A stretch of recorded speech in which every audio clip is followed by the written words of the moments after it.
الشیطان الرجیم بسم اللہ الرحمن الرحیم الحمد للہ رب العالمین وصلی اللہ علی محمد وآلہ الطیبین الطاہرین اللہم صلی علی محمد وآلہ وعجل فرجہ۔ بات چل رہی تھی چھٹے امام جعفر صادق علیہ السلام کے فرزند بیٹے جناب اسماعیل کے بارے میں،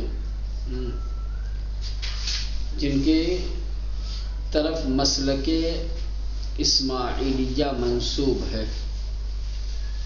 ٹھیک ہے، تفصیل کے ساتھ آپ نے سارا واقعہ اور ساری داستان سنی کہ کس طریقے سے اسماعیل کی موت کے بعد چھٹے امام نے لوگوں کے سامنے لا کر کے جنازہ رکھا، بار بار لوگوں کو دکھایا، بار بار لوگوں سے گواہی اور شہادت طلب کی اور اقرار لیا کہ دیکھو اسماعیل رخصت ہو چکے ہیں، ان کا انتقال ہو چکا ہے۔ یہ تمام چیزیں بہر صورت تو اسماعیلیہ کا یہ کہنا تھا کہ جو کچھ چھٹے امام نے اسماعیل کے انتقال کے بعد کیا ہے، یہ سب جو ہے اسماعیل کو کیا ہے عباسیوں کے ظلم و ستم سے، ان کے استبداد سے بچانے کے لیے تھا۔ چھٹے امام نے اسماعیل کو عباسیوں کے ظلم سے بچانے کے لیے اس طریقے کا اقدام کیا ہے، یہ ظاہر کیا کہ اسماعیل کا انتقال ہو گیا ہے تاکہ عباسیوں کے ظلم سے بچ جائے۔ ٹھیک، بہر صورت اسماعیلیوں کی اس بات میں کوئی دم نہیں لگتا۔ اسماعیل کو بچانے کے لیے چھٹے امام اس قدر صحیح کوشش کریں، لوگوں کو گواہ بنائیں، بار بار جو ہے لوگوں کو غسل و کفن سے پہلے، غسل و کفن کے بعد، قبر میں اتارنے کے بعد بار بار دکھائیں۔ اسماعیل کو بچانے کے لیے ان تمام اقدامات کو کرنے کی ضرورت نہیں تھی۔ بچانے کے لیے یہ سب اتنا تھوڑی کیا جائے گا۔ بہر صورت یہ گزشتہ باتیں تھی، سمجھ رہے ہیں۔ اب سوال یہ ہے کہ یہ اسماعیل کیا چھٹے امام جعفر صادق علیہ السلام اپنے اس بیٹے سے بہت زیادہ محبت کرتے تھے، ان کی چاہت رکھتے تھے یا نہیں؟ باپ کے محبوب تھے، نہیں تھے؟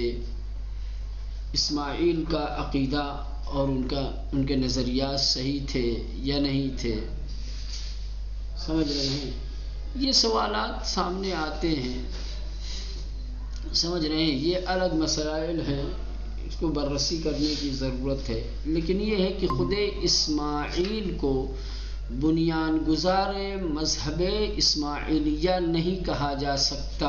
اس کی وجہ یہ ہے کہ اسماعیل نے دعوی امامت نہیں کیا۔ جب اسماعیل اگر مدعی امامت ہوتے تو اسماعیل کو مسلک اسماعیلیہ کا بنیان گزار کہا جاتا، لیکن چونکہ چھٹے امام کی زندگی میں ہی ان کا انتقال ہو گیا تھا، لوگوں نے جبراً کیا ہے انہیں امام تسلیم کر لیا، زبردستی نے امام مانا۔ ٹھیک، اور اس طریقے سے مسلک اسماعیلیہ وجود میں آیا۔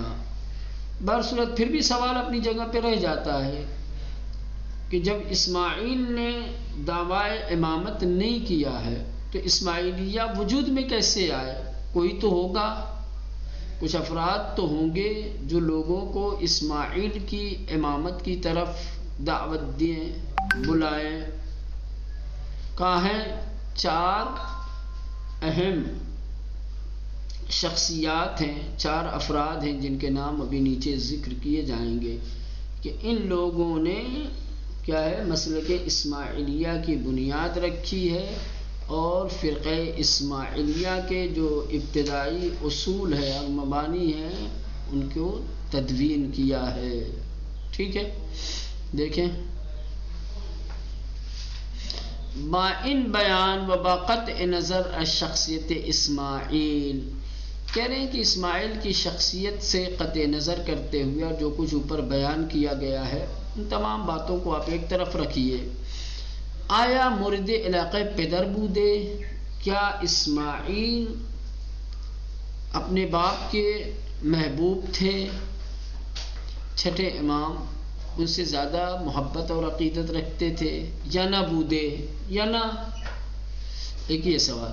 دوسرا، میں ان کی عقائد وہ صحیح بودے یا نہ بودے؟ خود اسماعیل کی رائے اور ان کا عقیدہ صحیح تھا یا نہیں تھا؟ درحال یہ سوالات اپنی جگہ پر ہیں. درحال تمام صورتوں میں نمی توان ویرا بعنوان مدعی امامت و پائے فرقے معرفی کر. اسماعیل کو مدعی امامت اور فرقہ اسماعیلیہ کا بنیان گزار نہیں کہا جا سکتا. اسماعیل کو کسی بھی صورت میں مدعی امامت اور فرقہ اسماعیلیہ کا بنیان گزار نہیں کہا جا سکتا. تو پھر سوال رہے گا نا، پھر کون لوگ ہیں؟ اب یہاں سے اما در تاریخ از 4 نفر دیگر، لیکن تاریخ میں 4 دوسرے افراد بعنوان بانیان کے عنوان سے، پائے گزار اور بنیاد رکھنے والوں کے عنوان سے، بتدوین کنندگان اولیے مبانی فرقہ اسماعیلیہ اور اسماعیلیہ فرقہ کے ابتدائی مبانی کے تدوین کرنے والے نام بردے مشود ان کا نام لیا جاتا ہے. یعنی 4 ایسے افراد کہ جنہوں نے فرقہ اسماعیلیہ کے ابتدائی اصولوں کو تدوین کیا ہے اور جن لوگوں نے فرقہ اسماعیلیہ کی بنیاد رکھی ہے، ہم ان کا یہاں پر نام ذکر کر رہے ہیں. لہذا یہ 4 نام جو نیچے آنے والے ہیں انہی کو فرقہ اسماعیلیہ کا بنیان گزار کہا جائے گا. نمبر 1، محمد ابن ابی زینب یا مقلاس ابن ابی الخطاب معروف بے ابو الخطاب، و ابتدا از اصحاب امام محمد ابن علی الباقر و امام جعفر ابن محمد الصادق بودے اس. کہہ رہے ہیں کہ یہ شخص محمد ابن ابی زینب یہ آغاز میں، ابتدا میں 5ویں امام اور 6ٹھے امام دونوں اماموں کے اصحاب میں شامل تھا. یہ اصحاب امام میں سے تھا. اما پس از آن کی در مورد امامان بغلو و گزافے گوئی پرداخت، لیکن جب یہ امام کے اصحاب میں شامل تھا تو اسی وقت یہ اماموں کے سلسلے میں غلو کرنے لگا اور ایسی باتیں منسوب کرنے لگا کہ جو باتیں نہیں کہنی چاہیے تھی. لہذا اماموں کی طرف سے اس کو طرد کیا گیا، اس کو ٹھکرایا گیا، اس کی تردید کی گئی، ٹھیک، اور اس کو مرد لعن و طعن قرار دیا گیا. یہاں تک کہ اس کی بہت ساری روایتوں کو اماموں نے جو ہے رد کیا اور کہا کہ کوئی اس کی بیان کردہ روایت پر عمل نہیں کرے گا، کوئی اعتماد اور بھروسہ نہیں کیا جائے گا. اور خود 7ویں امام 6ٹھے امام کا جو ہے قیم، ان کا وصی بتاتا تھا اپنے آپ کو. یہ محمد ابن ابی زینب اپنے آپ کو 6ٹھے امام کا قیم اور وصی بتاتا تھا، امام کو پیغمبر جانتا تھا. اس مرحلے سے آگے باقاعدہ 7ویں امام کی الوہیت کا قائل تھا. 7ویں امام کی اما پس از ان کے، تو یہ کہہ رہے ہیں کہ ابتدا میں از اصحاب امام محمد باقر اور امام جعفر صادق علیہ السلام تھا. اما پس از ان کے، لیکن اس مرحلے کے بعد کہ در مورد امامان بغلو و گزاف گوئی پرداخت، اماموں کے سلسلے میں غلو اور ناروا باتیں کرنے لگا. گزاف گوئی یعنی ایسی باتیں جو نہیں کرنی چاہیے، سمجھ رہے ہیں، اٹھ پٹانگ باتیں جس کو کہا جاتا ہے. تو غلو اور اٹھ پٹانگ باتیں کرنے لگا. تو اس کے بعد مورد لعن و طرد امام قرار گرفت. امام نے اسے اپنی بزم سے نکالا، اپنی صحابیت سے نکالا اور اس کے اوپر لعن طعن کی. تحدی کی روایات متعددی در لعن ابوالخطاب و تبری ازو از امام صادق وارد شده است. یعنی اتنی شدت سے امام نے اسے طرد کیا ہے اور مورد لعن قرار دیا ہے کہ بہت ساری روایتیں ابوالخطاب کے لعن اور اس سے دوری اختیار کرنے کے سلسلے میں ساتویں امام چھٹے امام کی موجود ہیں. تحدی کے اس حد تک امام نے لعن و طعن کی اور اسے طرد کیا کہ روایات متعددی کی بہت ساری روایتیں در لعن ابوالخطاب و تبری ازو، ابوالخطاب کے لعن و طعن اور اس سے تبری کے سلسلے میں از امام صادق چھٹے امام سے وارد شدہ موجود ہیں، وارد ہوئی ہیں. وہ خود را قیم و وسیع امام صادق میں دانست. یہ محمد ابن ابی زینب اپنے آپ کو چھٹے امام کا قیم اور وسیع اور جانشین سمجھتا تھا. و امامان را پیغمبر می پنداشت، اور اماموں کو نبی اور پیغمبر جانتا تھا. و از ان مرحلے ہم گزشت، اگر اس مرحلے سے بھی آپ آگے بڑھ جائیں، گزر جائیں، تو بے الوہیت جعفر ابن محمد معتقد گردید. چھٹے امام امام جعفر صادق علیہ السلام کی الوہیت کا اعتقاد اس نے پیدا کر لیا.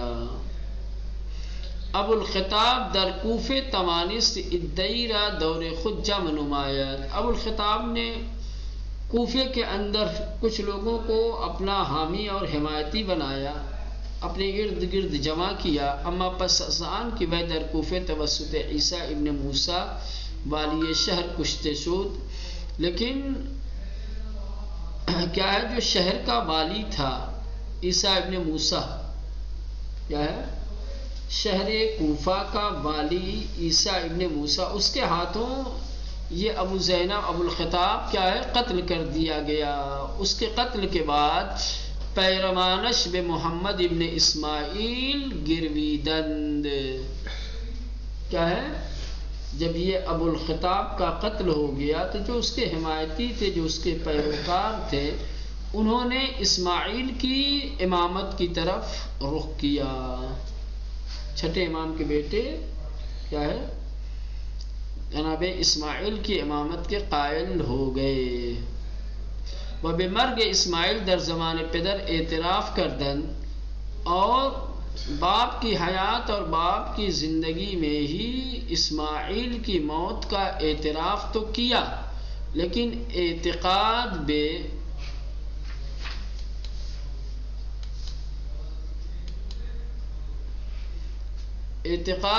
امامت صامت و امام ناطق کے اسم و تقدیقات اسماعیلیہ بے شمار میں رود از آرائے ابوالخطاب میں باشد. لیکن یہ امامت کے سلسلے میں دو طریقے کی امامت ہے، ایک امامت صامت، ایک امامت امام ناطق. امام صامت وہی جو خاموش ہو، سمجھ رہے ہیں، جیسے امام زمانہ کو کہتے ہیں امام صامت، جو موجود ہو امام ہو اس کو کہتے ہیں امام ناطق. تو یہ ان لوگوں نے جو ہے چھٹے امام کے بعد اسماعیل کی امامت کے قائل ہو گئے اور کہا کہ اسماعیل امام ہے، منتہا امام صامت. ٹھیک، اس کے بعد ساتویں امام ہے امام ناطق. یہ اسماعیلیوں کے معتقدات میں سے ہے، ان کے نظریات میں سے ہے، اور یہ ابوالخطاب کا نظریہ ہے. یہ نظریہ لوگوں میں اسماعیلیوں میں ابوالخطاب سے ہی پہنچا ہے. تو اس طریقے سے یہ پہلا شخص تھا، سمجھ رہے ہیں، کہ جو اسماعیلیہ فرقے کی بنیاد گزاری میں کیا ہے پیش تھا. ٹھیک، یہ پہلا شخص. دوسرا شخص ہے میمون قداح. میمون قداح یہ کون تھا؟ کہنے کہ یہ اہواز کا رہنے والا، ایران میں ایک شہر ہے اہواز. یہ عراق سے قریب ہے، عراق سے ملا ہوا ہے. اکثر ادھر کے لوگ عربی بولتے ہیں، سمجھ رہے ہیں. پہاڑی علاقہ ہے، خشک. ہاں اہواز. ٹھیک. میمون قداح وہ اہل اہواز بودے، کہنے کہ یہ اہواز کا رہنے والا تھا.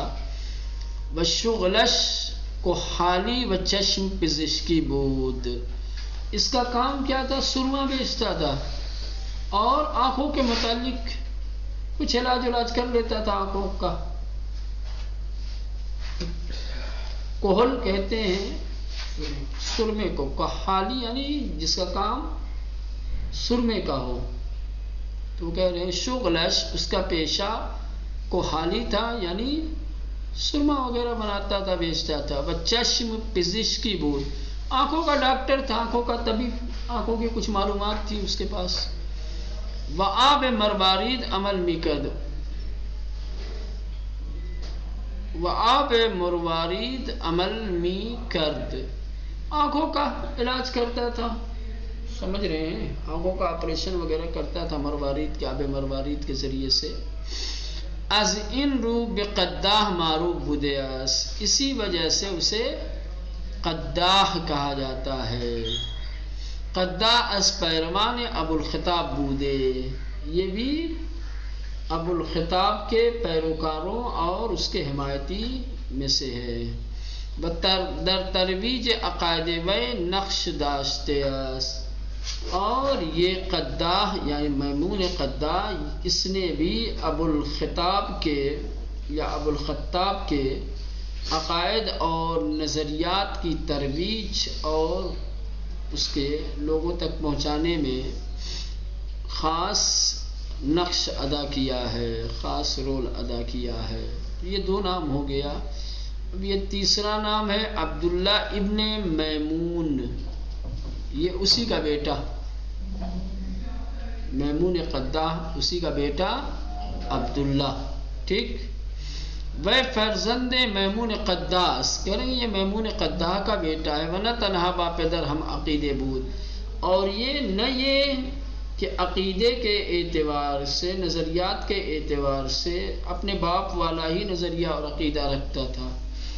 یہ اپنے باپ کا ہم خیال، ہم عقیدہ ہونے کے ساتھ ساتھ پارا فراتر گزاشتے و ادعائے نبوت کرتا، اپنے باپ سے بھی 2 قدم آگے، اپنے باپ سے بھی 2 قدم آگے بڑھ کے اس نے دعوی نبوت کیا ہے. عبداللہ ابن میمون قداح نے پارا فراتر گزاشتے اپنے باپ سے قدم آگے بڑھایا، و ادعائے نبوت کر اور نبوت کا دعویٰ کیا. ابن میمون با استفادے از شعبدے و با بیان اخبار از حوادث شہرائے دوردست سی در جماوری مردم بے در خود داشت. یہ کچھ جادو جانتا تھا، اور ایسے شہر جو جہاں شناختہ ہوں، دور دراز کے ہوں، ادھر کی عجیب و غریب کہانیاں سنا کر کے لوگوں کو اپنے اطراف جمع کرتا تھا. جادو بدو دکھاتا تھا، جادو منتر کرتا تھا، اور کیا ہے خود ساختگی کہانیاں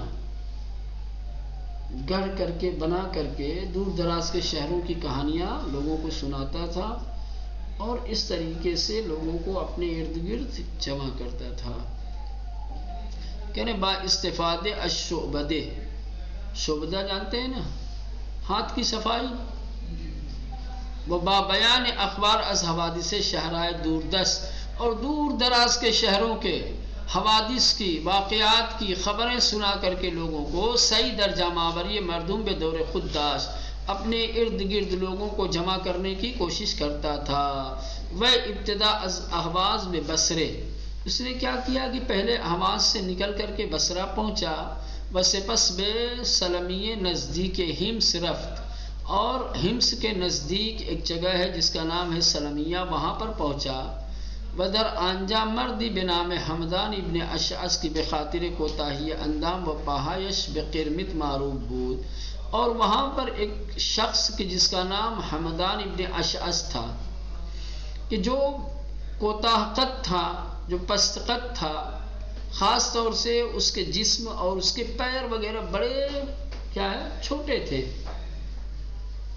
جسم اور پیروں کے کوتاہ ہونے اور چھوٹا ہونے کی وجہ سے قرمت کے نام سے مشہور تھا.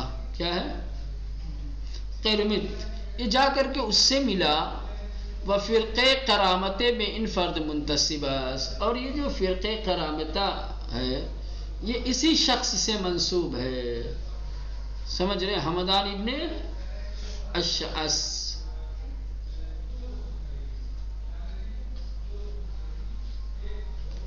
چلو اب یہ چوتھا شخص رہ جاتا ہے محمد ابن حسین ملقب دندان یا زیدان.